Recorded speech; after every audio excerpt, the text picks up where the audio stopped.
Ma'am, maraming salamat po. Wala yun. Ayos, madami na naman akong pera. Oo, sige. Akong bahala sa'yo.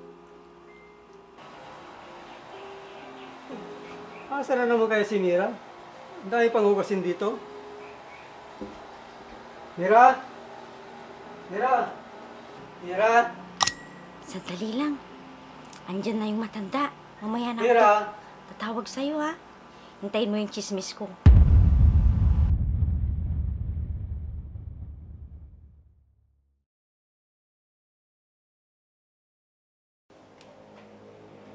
Mira? Mira? Oh, Mira. Sir, gandang umaga po. Kagigising mo pa lang? Nakapagsayang ka na ba? Kasi sir, medyo masama po ang pakiramdam ko. Kagabi pa po ito. Ganun ba? Opo sir, pasensya na po. Masama po talaga ang pakiramdam ko. O sige, magpahinga ka na muna. Ako na lang magluluto. Sige po sir, salamat.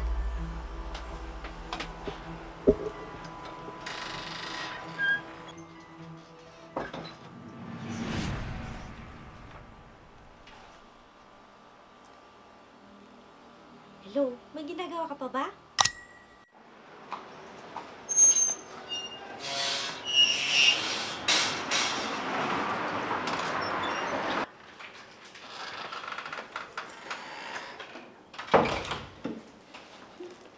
Nakakapagod.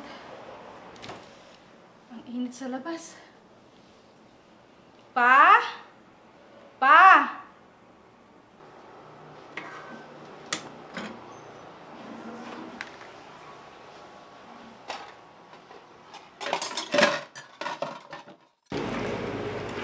Nasaan kaya si Papa?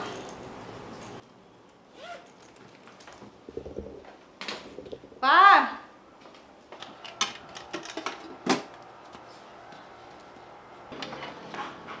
Pa! Pa, bakit ikaw ang naghuhugas dyan? Kasi Nasaan po ba si Mira? nandun sa kwarto niya. Masakit daw ang katawan niya. Hay nako, lagi na lang nagkakasakit yung Mira na yan. Oo nga, totoo. Nakita ko. Maniwala ka sa akin.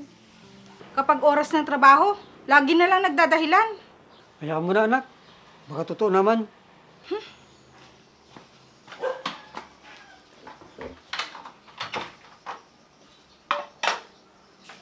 Hay naku, di naman kagandaan yung babae. At saka ang taba niya.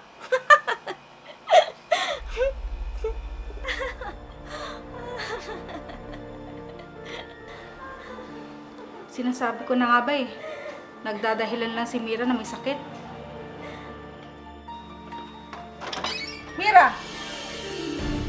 Akala ko ba masakit ang katawan mo? Abala ka lang pala sa pakikipag-usap sa cellphone. Ate Mitch, pasensya na po kayo. Masakit po talaga ang katawan ko. At isa pa po, tinatawagan ko lang po yung ate ko. Sige, umuwi ka na lang muna kaya sa bahay ninyo at doon ka magpahinga. Ate, dito na lang muna ako. Tapatin mo nga ako. Ikaw ba ay may sakit o nagsasakit-sakitan lang? Ate Mitch, pasensya na po kayo. Lagi na lang pasensya. Sige po ate, kikilos na po ako. Huwag niyo lang po akong pauwiin sa amin. Aba, dapat lang. Lagi ka naman namin pinagbibigyan sa lahat ng mga pakiusap mo. Pero sana, gawin mo naman ang trabaho mo. Opo ate. Sige na, ikaw na maghugas ng pinggan doon sa kusina. Sige po ate. Napakatamad. Gusto lang siguro tumanggap ng sahod. Hindi na nga maayos magtrabaho. Lagi pang nagdadahilan.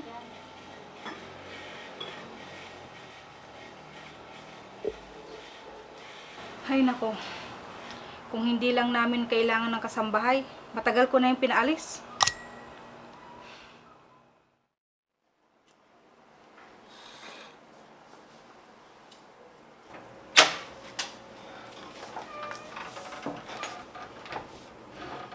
Mabuti naman, Mira. Natuto ka na. Hindi sana ako magagalit sa'yo kung hindi ka tamad at laging nagdadahilan na masakit ang katawan mo. Naaawa lang ako sa'yo dahil wala kang katuwang sa pagsuporta sa anak mo.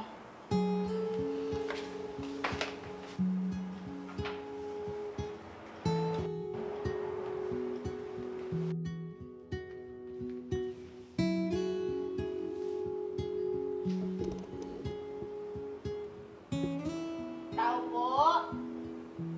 Tao po!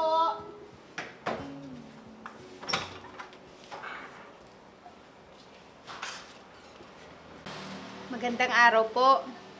Nandyan po ba si Mira? Sino po sila? Ako po yung kapatid ni Mira. Ah, ikaw palang ate niya. Opo, ma'am. Ako po si Ruby. Halika, pasok ka muna. Maupo ka muna at tatawagin ko lang siya. Sige po. Salamat po. Mira, dumating pala ang ate mo. Ano po? Sabi ko, nandyan ang ate mo. Sige, sumunod ka na lang. Bakit kayo dito si Ate Ruby?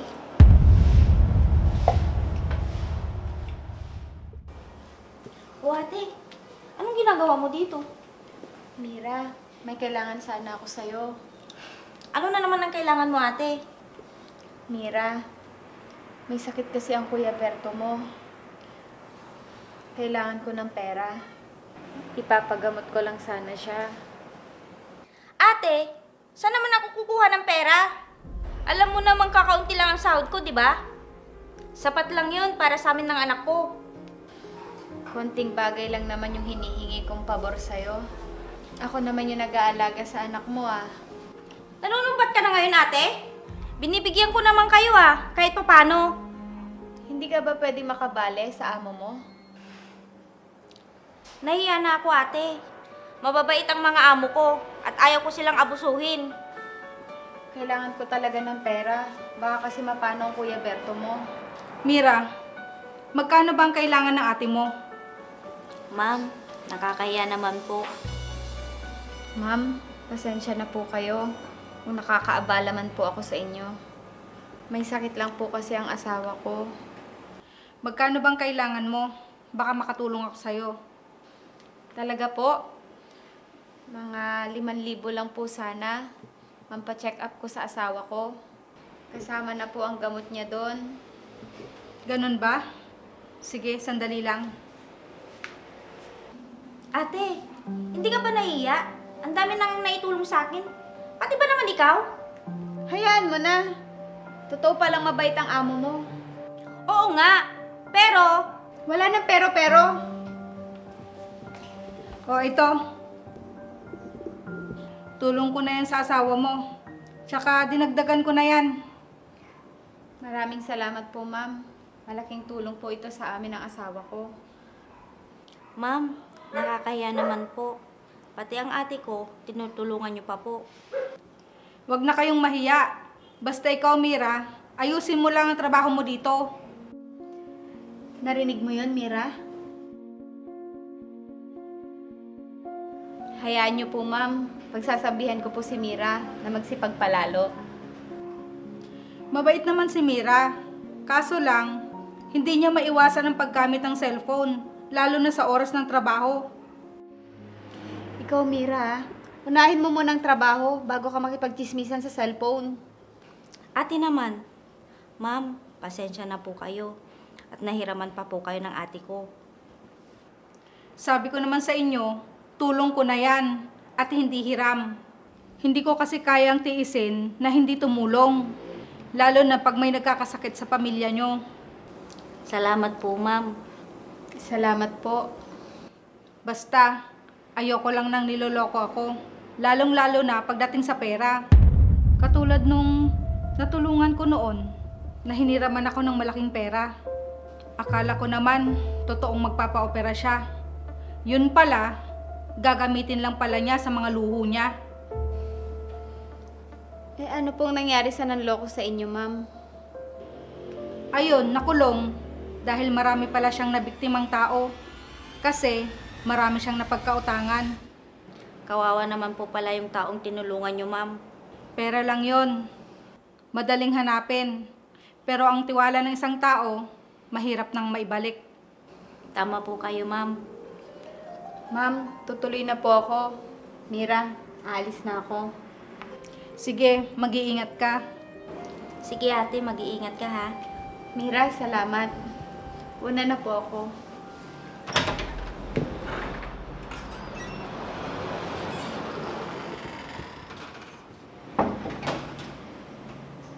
Ma'am, maraming salamat po. Wala yun. Ayos, madami na naman akong pera.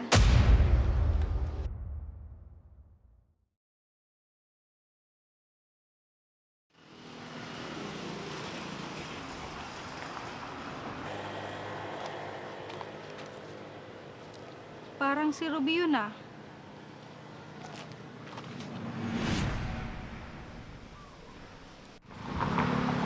Ruby? Kayo po pala, ma'am. Bakit parang ang tamlay mo? Iniisip ko po kasi kung saan ako pwedeng mangutang para pambili ng bigas. Ganun ba? Kamusta na pala ang asawa mo si Berto? Magaling na ba siya? Andun po sa bahay, ganun pa rin po. May sakit pa rin siya. Akala ko ba pinatingin mo na siya sa doktor? Opo, ma'am. Pero wala na po siyang gamot. Nagme-maintenance na po kasi siya.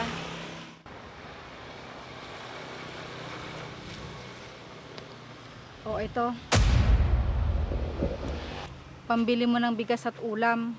Bumili ka na rin ng gamot ng asawa mo. Nako, ma'am. Nakakahiya po. Sige na, bumili ka ng mga kailangan mo at aalis na ako. Maraming salamat po ulit, ma'am. Sige, mauna na ako. Sige po. Napakabait mo, ma'am. Hindi mo nga alam kung saan ko dinadala yung perang binibigay mo. Pero tinutulungan mo pa rin ako.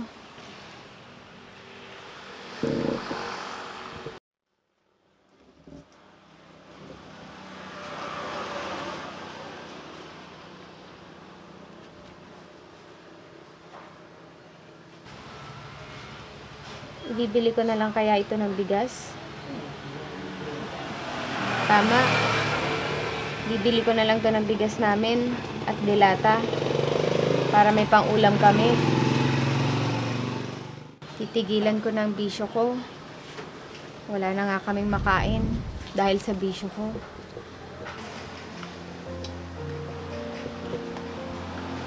Pabili po! Ano yun?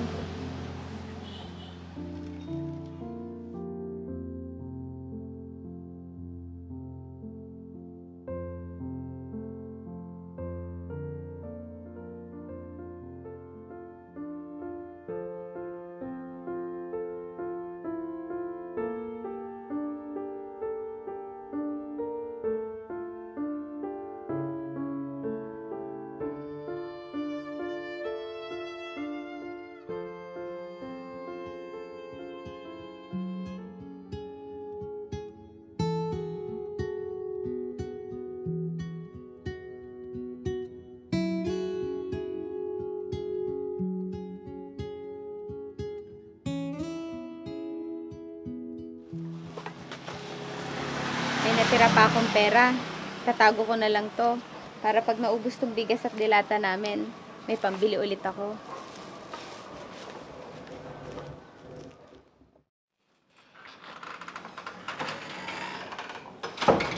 Ay, nakakapagod. Init.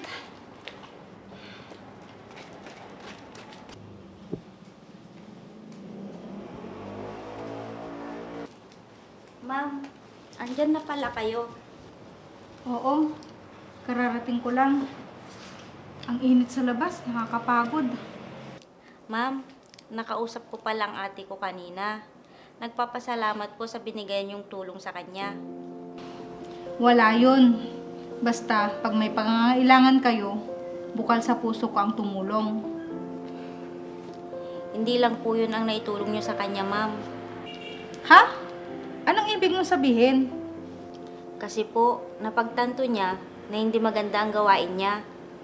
Dati po kasi, may mga bisyo siya, hindi niya kayang iwasan. Ngayon po, napag-isip-isip niya na panahon na po siguro na magbago siya. Napahalagahan ang perang binibigay niyong tulong sa kanya. Noon, kapag nakakahiram po siya ng pera, diretso na po agad sa mga barkada niya. Hindi niya iniisip na ang perang ginagamit niya ay pinaghihirapan ng iba. Hindi man lang niya kayang pahalagahan. Mabuti naman at naisip na ng ate mo na magbago. Masaya ako para sa kanya. Sabi nga po niya, maghahanap na po siya ng trabaho, kahit labandera lang po. Tamang-tama pala, sa panaderya ko, nangangailangan ako ng tindera. Sabihin mo sa kanya kung gusto niya doon. Ay, opo ma'am, gusto po niya doon. Sasabihin ko po mamaya. O sige, para makapag-umpisa na siya bukas. Maraming salamat po ma'am at matutulungan niyo po ang ate ko. Walang anuman, Mira. Basta sa ikabubuti ng tao, handa akong tumulong. Sige po ma'am, maraming salamat po ulit. Magluluto na po ako ng hapunan natin. Sige, Mira.